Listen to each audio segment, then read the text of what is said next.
Exemple de cas pratique. Alors là, je suis sous Blender 4. Et là, ce que je souhaite faire, c'est une animation, en fait. C'est un travail que j'ai récupéré d'il y a longtemps, que je n'avais pas fini. C'est une animation sur une de mes illustrations. Mais là, on a la résolution beaucoup trop faible, parce que l'animation va dans des détails. En fait, j'ai fait plein de petits détails dans cette illustration. Et là, on est zoomé sur un détail. Si vous regardez le dessin dans son ensemble, je vais sortir de la vue caméra. Vous allez voir que le dessin, en fait, c'est tout autre chose, et que ce que la caméra vise n'est qu'une petite infime partie du dessin, cette partie-là. Vous voyez, alors que le dessin représente plutôt les trois, en fait, les trois bébés en fait de cette créature-là qui attaque un griffon géant en arrière-plan ici. Je vous épargne toute l'histoire de ce dessin-là, vous pourrez la retrouver à d'autres moments dans d'autres vidéos, je vous exposerai peut-être le travail. Mais là, voilà le cas concret. Donc je retourne dans la vue caméra, et là, bien sûr, vu que je zoome sur une partie infime du dessin, mais qui représente quelque chose d'intéressant, parce que j'ai une illustration qui est basée sur cette partie-là, en fait, c'est deux illustrations qui se passent au même moment, avec une autre vue de ça. Je ne sais pas si je vous la glisserai dans la vidéo, mais sinon vous pourrez voir cette illustration en question. Et le problème, c'est que là, il y a un manque flagrant de définition. On voit même les petites traces de pixels ici, vu qu'on est sur une toute petite zone du dessin. Alors, déjà, je vais vous montrer sur mon travail ici, j'avais empaqueté l'image dans le fichier Blender, c'est pour ça qu'elle faisait 25 mégaoctets. Et donc, si vous voulez dépacter, pour récupérer l'image et pour pouvoir la retravailler, eh ben, c'est données externes ici. Alors là, empaqueter les ressources, mais je peux aussi dépacter les ressources ici. Et donc là, je l'ai déjà fait, donc c'est pour ça que vous ne voyez pas trop de différence. Et après, selon vos choix, et ben dans le dossier même, ici on va avoir un dossier texture sur lequel on va retrouver la texture en question, qui est ici. Donc, comme vous voyez, le dessin est de bonne résolution, mais pas quand je zoome sur cette toute petite partie-là. C'est pas du vectoriel, on ne peut pas zoomer à l'infini sur tous les détails, c'est un dessin en pixels qui a été fait sur iPad Pro il y a déjà quelques années. D'ailleurs, on pourrait voir ma signature, c'était en 2021 que j'ai fait ça. Et ce dessin-là s'appelle tout simplement 3 petits monstres, et faisait suite à la première illustration qui était basée sur le combat entre le griffon et le T-Rex que vous pourrez retrouver sur mes réseaux si vous cherchez un petit peu. Alors pour travailler ce dessin-là, je vais utiliser un logiciel qui s'appelle Topaz Photo AI, la version 2.1.3. C'est un logiciel payant avec une licence payante.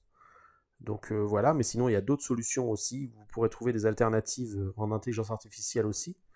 Et je vais glisser ma texture, donc l'image qui est un PNG de base qui fait à peu près 20 mégaoctets de base. Je vais glisser ça et ça va travailler. Donc automatiquement ça va déjà auto-piloter différents réglages. Et d'ailleurs pour faire déjà de la qualité. Mais après on pourra ajuster les différents réglages ici. Mais pour déjà améliorer la qualité du dessin, déjà par défaut, voilà, je pense qu'on va déjà avoir quelque chose.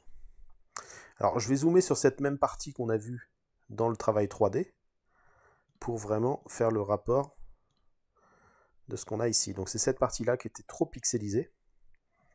Et là on a quelque chose qui n'est pas idéal en fait, finalement. Alors comment il nous a travaillé ça par défaut? Ça devient très sale, en fait je préfère la version originale du dessin. Donc je vais désactiver le Removing Noise ici, et je vais juste activer un Upscale. Voilà, on va augmenter la résolution, mais le dessin final pourra être plus faible.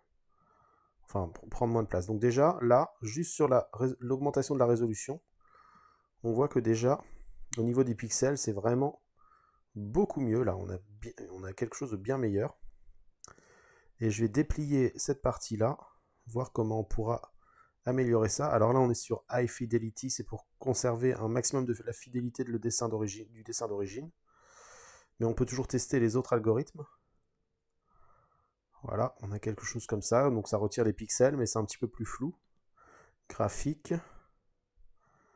Là, on est pas mal du tout. Et je crois que l'image est meilleure que sur le High Fidelity. Au niveau des couleurs et tout ça, on n'a pas de... On va comparer. Là, les couleurs sont un peu saturées. Et si je vais sur le graphique, là les couleurs sont beaucoup plus douces. Et enfin standard.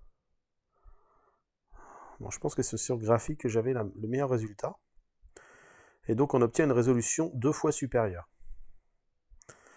Et cette qualité-là sera suffisante, vous voyez, pour le projet, ici. Et on va essayer, donc on augmente par 2 la définition, mais on va essayer de faire en sorte aussi que l'image ne soit pas plus grande. On va se donner un petit but comme ça.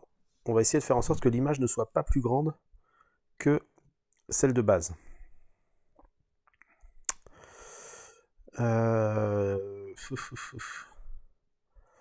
Alors, est-ce qu'on peut améliorer certaines choses? Minor des noise, on va essayer de tirer un petit peu là-dessus.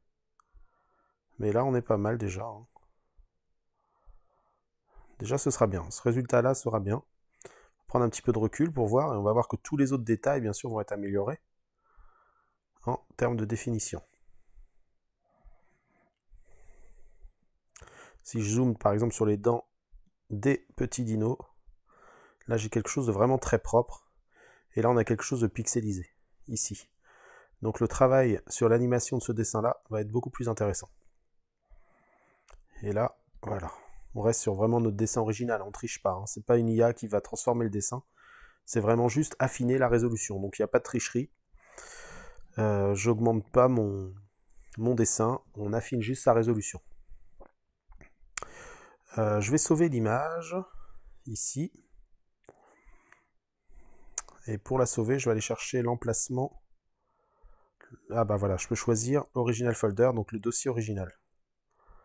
Où il a pris ça. Et regardez un petit peu, non seulement on augmente la résolution par 2, la résolution était de 7500 par 5174, elle passe de 15000 à 10348, et malgré ça, malgré cette finesse, on passe de 20 mégaoctets à 4,9 mégaoctets. Alors par contre, on passe d'un algorithme, enfin d'un fichier final en JPEG, alors qu'avant, on était sur du PNG. Mais malgré tout, on améliore la qualité dans tous les cas. Donc on va rester comme ça. Et donc je vais sauver le résultat.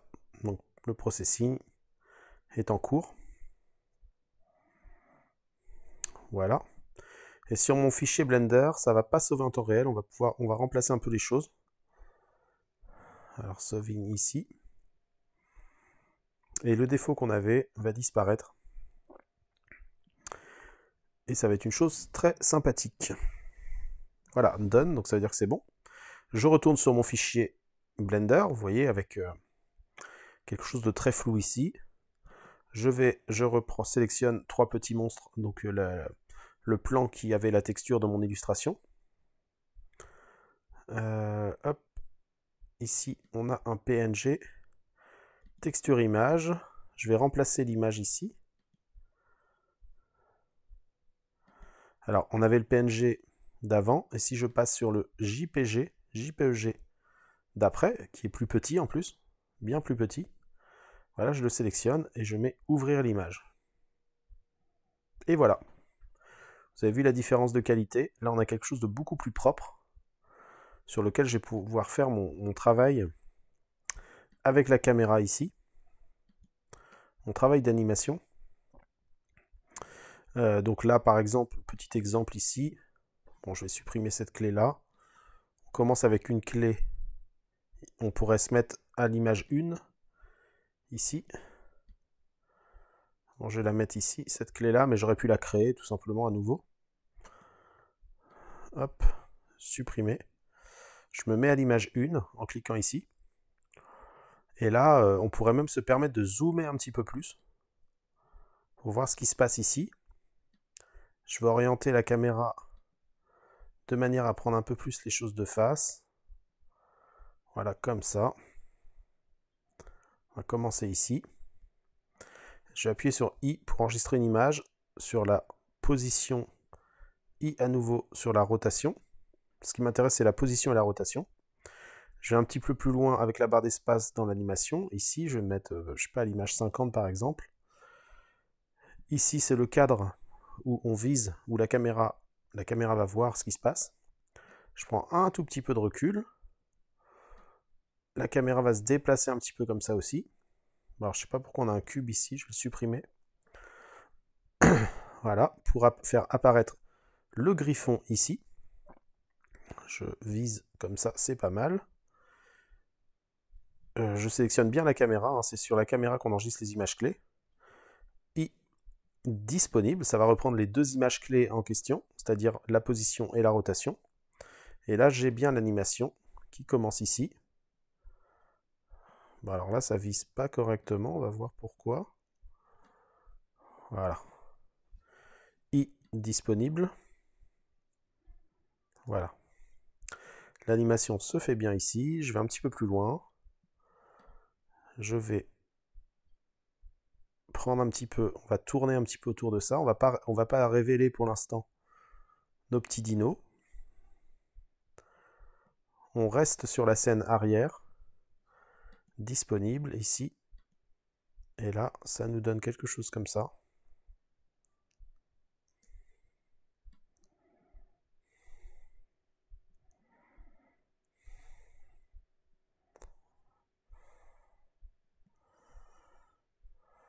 Alors pourquoi il part comme ça? Voilà, là c'est bien.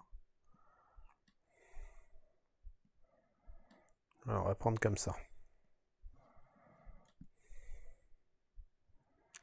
On passe d'une image clé à l'autre. Alors, il conserve pas bien ce que je vise. Pourquoi donc? Je vais supprimer les images clés. Touche supprime. Alors là, c'est bizarre. Pourquoi il ne conserve pas ce qu'il vise?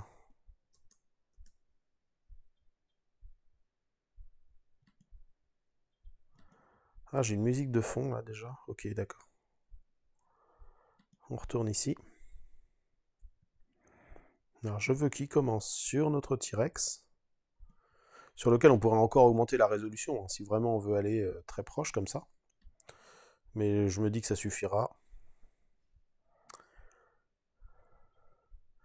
Je peux sélectionner les trois en même temps. Position, rotation, échelle.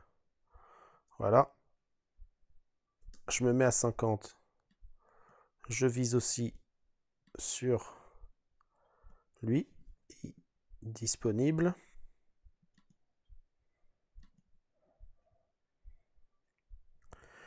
Là, ça a l'air de conserver.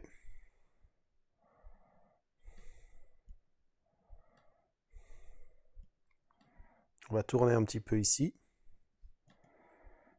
Et là, est-ce que ça fonctionne? Oui, ça fonctionne bien. Quelque part, on va raconter une histoire un peu.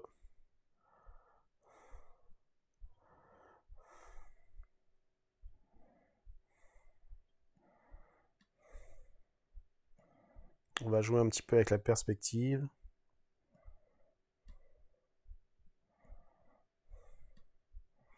Bon, là, on découvre quand même la petite créature.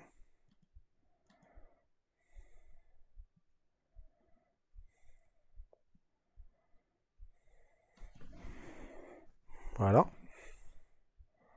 Je vais un petit peu plus loin ici. Là, on va la découvrir un peu plus, celle-là. Mais on va pas s'imaginer ce qui se passe vraiment. Voilà, on va revenir sur une perspective ici.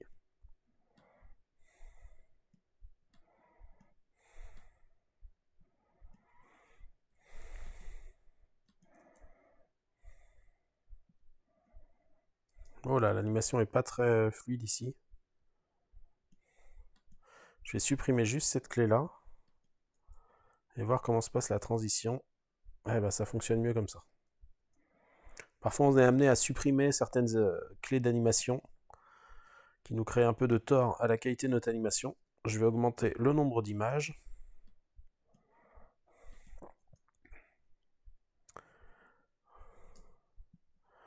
Ok, là on va découvrir le rapport entre les deux créatures. Et pour l'instant, on va imaginer qu'il n'y en a que deux.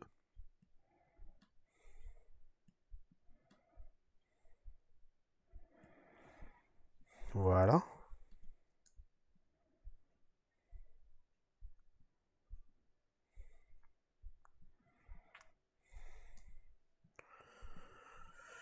On va aller un petit peu plus loin. Voilà. On découvre la scène, les 4 personnages à ce moment-là.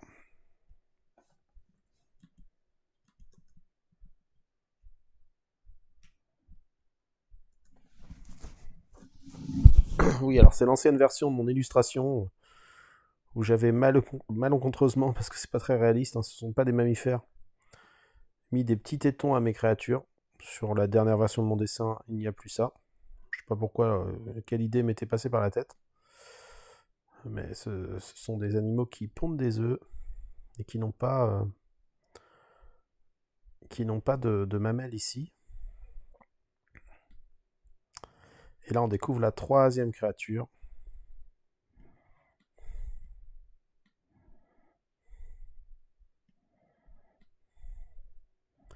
Ici.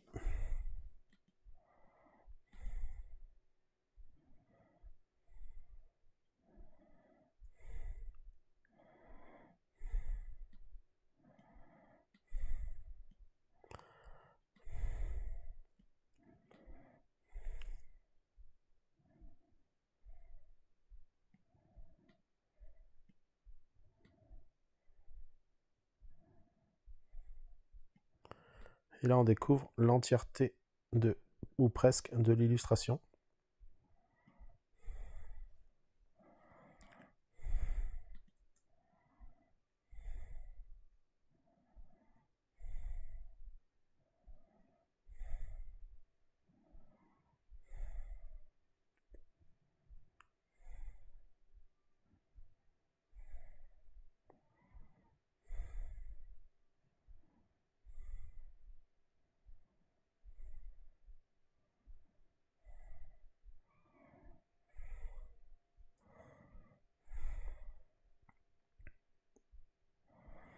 Je vais augmenter à 800 les images générales de mon animation. D'ailleurs, on est sur quelque chose à 24 fps. Bon, bah, ce sera une vidéo à 24 fps. On va rester là-dessus. Je vais pas tout refaire. Hop.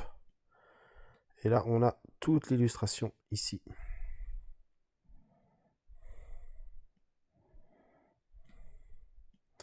Bien qu'on pourrait rezoomer sur certains détails ici. Ça pourrait être amusant, parce qu'il y en a. Et bien sûr, tous ces détails-là se sont affinés aussi. On va voir comment la transition se fait ici.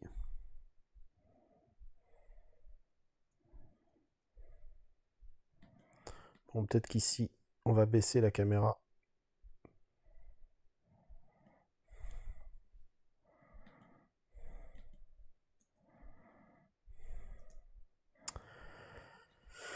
Je vais la baisser, je vais faire une petite rotation pour occuper un petit peu les choses.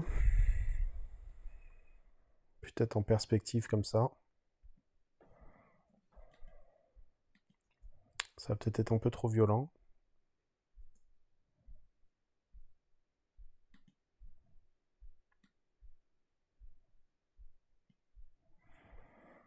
Voilà.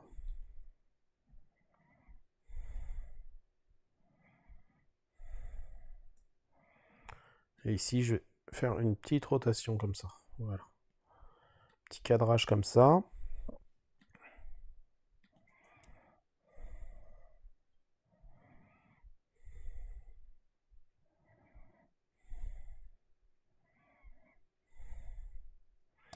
Et là, on découvre le décor ici.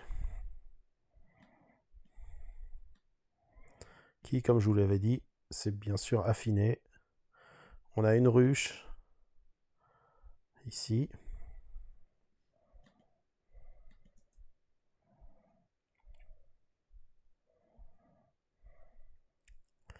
Et on va zoomer un petit peu plus, car on a du dinosaure aussi, bien sûr, encore.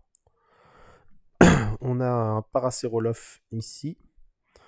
Un espèce de brachiosaure aussi ici. On a une espèce de arche de pierre là aussi.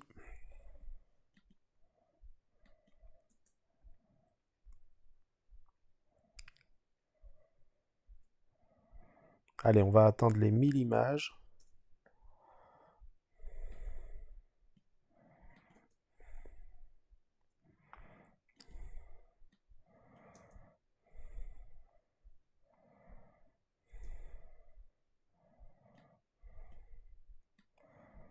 Donc toute cette partie-là serait beaucoup plus floue si on n'avait pas retouché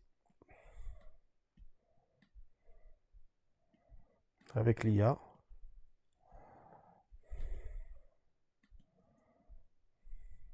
Alors pour ne pas être obligé de mettre I à chaque fois et de revalider, etc., je peux aussi très bien activer ici l'insertion automatique. Mais il faut faire attention de ne pas faire d'erreur. Donc là je suis comme ça, et là je passe ici. On a la belle cascade ici qui arrive. On va passer un petit peu de perspective comme ça ici. Voilà, et là on a l'insertion automatique. Dès qu'on va bouger, ça va corriger l'image clé ou en rajouter une autre. Alors attention à l'erreur de ne pas avoir plusieurs images clés. J'en ai une ici, voilà. On passe ici.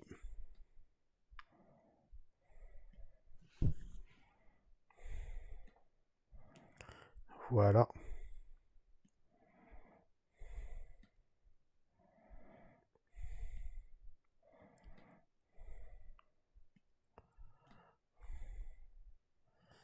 On pourrait même faire en sorte, donc là je prends un peu de recul, avec la petite patte qui est pas super, qui est pas forcément la meilleure dessinée ici, de près en tout cas comme ça. Et puis là ce qui est amusant c'est que l'image de fin, ici on pourrait faire une image en boucle. En dupliquant cette image, je fais un Shift D, et j'amène cette nouvelle image tout au bout à l'image 1000, ici, comme ça. Bon là ça va être trop brusque, on va arranger ça. On va faire de l'intermédiaire. On va passer à 1100. Pour se donner un petit peu plus de place, je mets à 1100 cette image-là.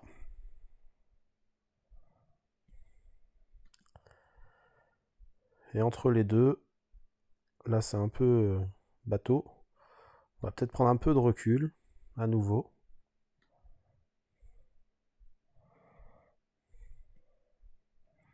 Comme ça, et là ça donnerait quelque chose.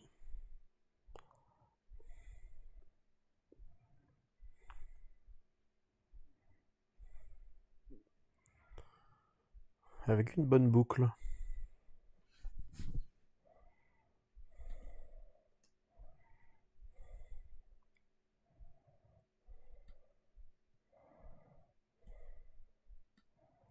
Je corrige un peu certaines images intermédiaires.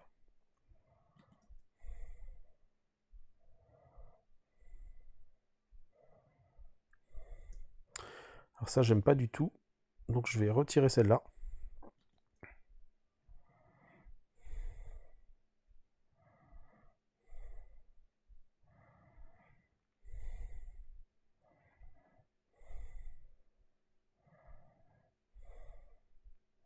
Il faut que le rythme soit assez proche d'une image à l'autre. Donc par exemple, cette image-là, elle part un peu trop loin. On va rester comme ça. Et je vais améliorer la perspective ici, comme ça. On refait le test ici. Voilà, la transition est plus douce. Elle pourrait être un tout petit peu plus rapide par rapport à l'image d'après. Donc je décale ici.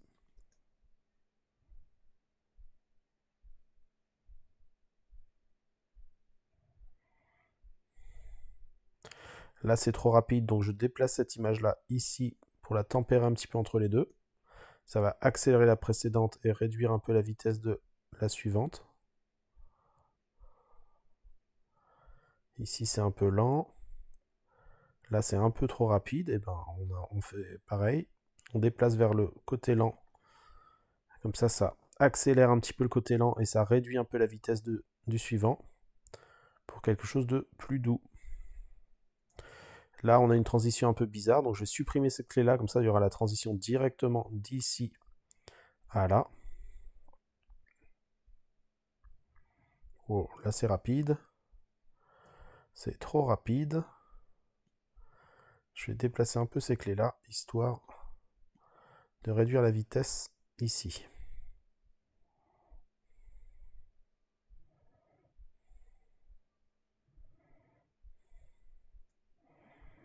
Et là, je tempère aussi un peu ici.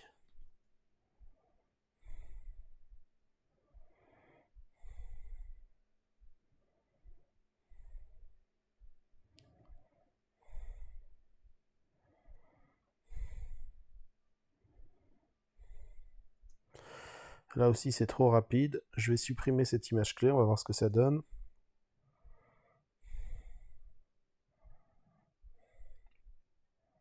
C'est pas mal ça.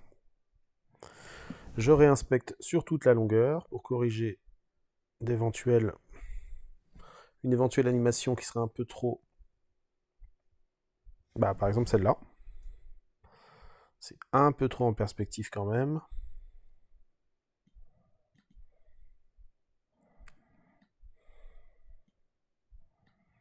Comme ça, c'est pas plus mal. Voilà.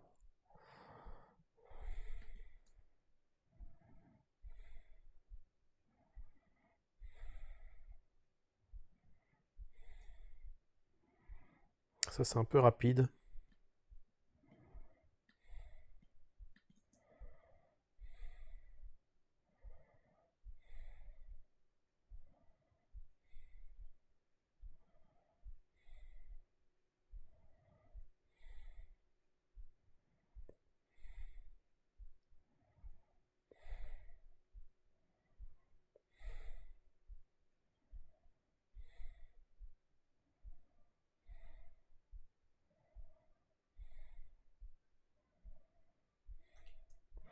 Un peu trop rapide. Donc là, j'ai plus trop de place. Donc on va passer à 1200 images. Et les dernières images qui sont trop rapides, on va les tranquilliser un petit peu. Voilà.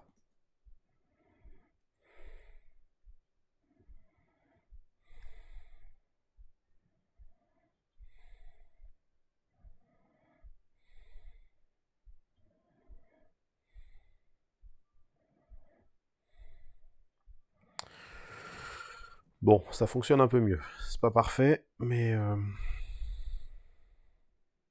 peut-être que celle-là, je la supprimerai bien. Voilà.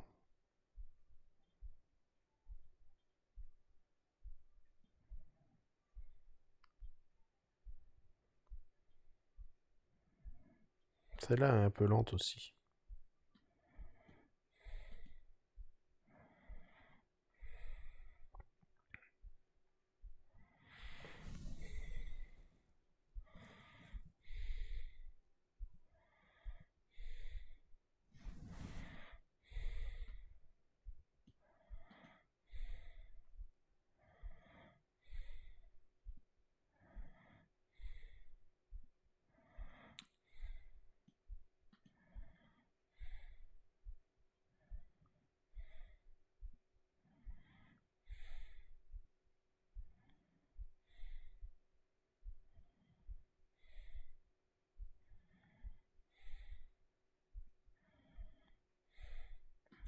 Ça passe trop rapidement sur les brachiosaures.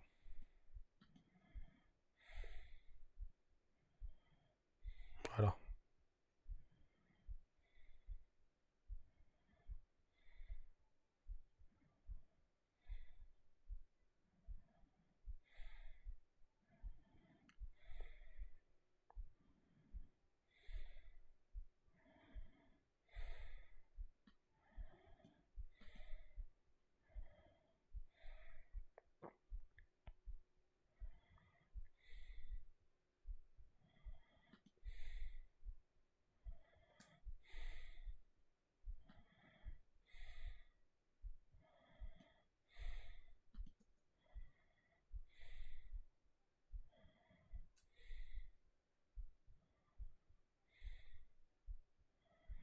Voilà qui est mieux.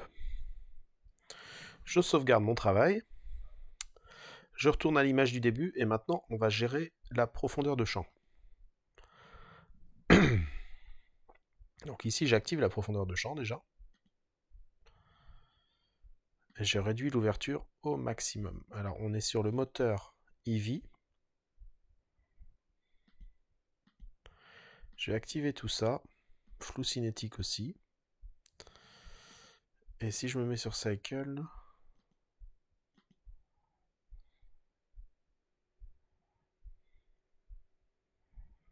Là, on est vraiment dans le flou.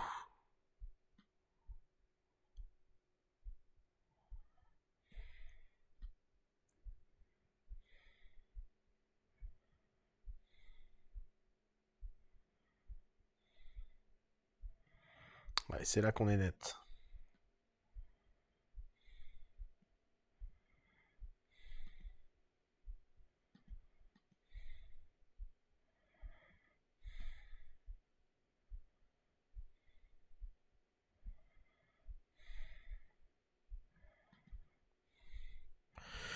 Allez, on va se mettre à une ouverture de 1.4. Et donc la distance, on va juste modifier la distance. Je lance une image clé ici. On va mettre une image clé à chaque image ici. Hein. Voilà, donc je passe à l'image suivante. Et je modifie que la distance. Voilà. Ça me crée une nouvelle image à chaque fois, vu que j'ai réglé. Ici, j'ai activé l'insertion auto. Je passe à l'image suivante. Je règle ici comme ça. Mise au point sur les yeux au maximum. Voilà. Image suivante.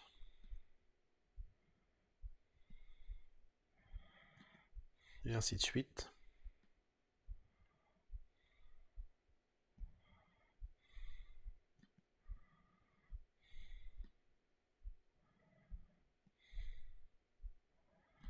Et je passe d'une image clé à l'autre.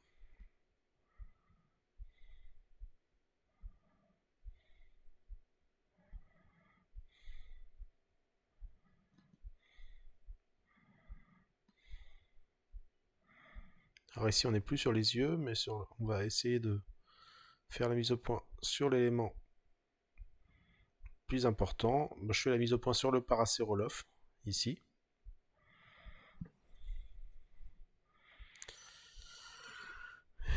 Ici, on va la faire sur l'arbre.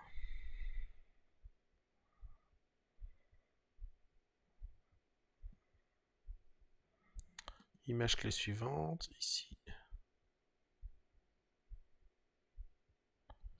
Je vais la faire ici sur le brachiosaure.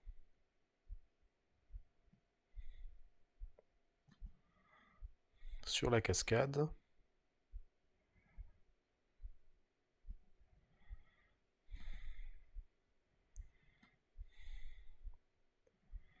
Alors la patte, j'en suis pas très fan, mais bon. Ok.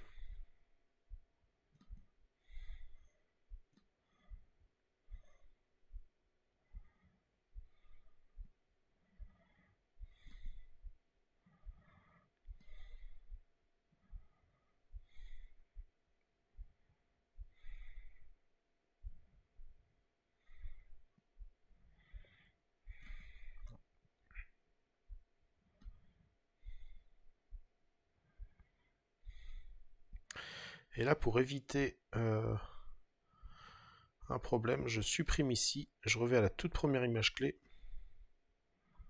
et je reprends Shift D, voilà, je reprends exactement.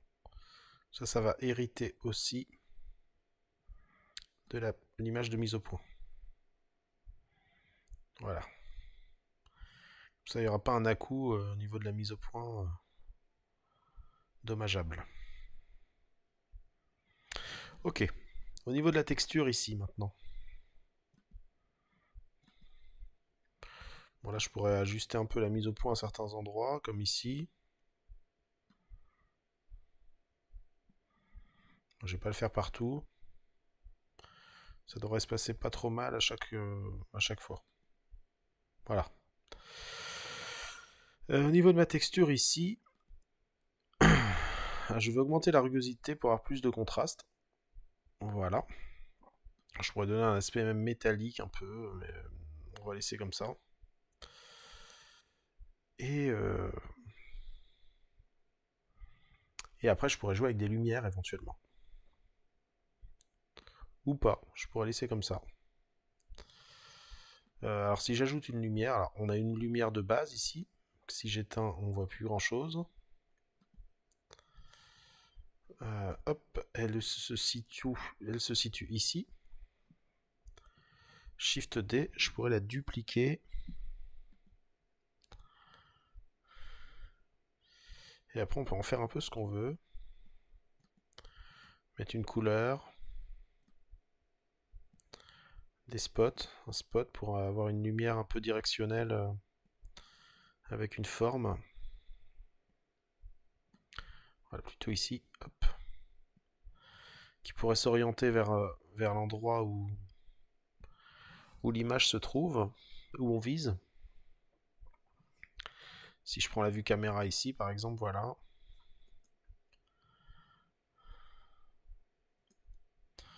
On pourrait donner aussi un aspect granuleux au dessin. Je pourrais même remplacer le dessin par la toute dernière version du dessin. Mais en tout cas, voilà le travail que je pourrais rendre. Mais pour le rendu final, je vais peut-être remplacer le dessin par sa dernière version. Sur lequel j'affinerai encore la résolution aussi. Et voilà pour cette petite session d'animation sur un dessin avec Blender, sur une illustration de ma création, qui n'est pas la dernière version, comme je vous ai dit, j'ai corrigé certaines choses. Et comment j'ai utilisé l'IA aussi pour affiner certains détails tout petits du dessin, histoire de que mon animation puisse vraiment venir aller chercher certains détails et toujours garder une bonne définition malgré tout. Et je vous dis à bientôt pour une prochaine vidéo. N'hésitez pas à activer la cloche, à vous abonner, à liker et à commenter. Ça me soutient beaucoup et ça m'incite vraiment à faire de nouvelles vidéos si vous en voulez d'autres comme ça, sur Blender et sur bien d'autres choses. N'hésitez pas à soutenir de cette façon. Et je vous dis à très bientôt.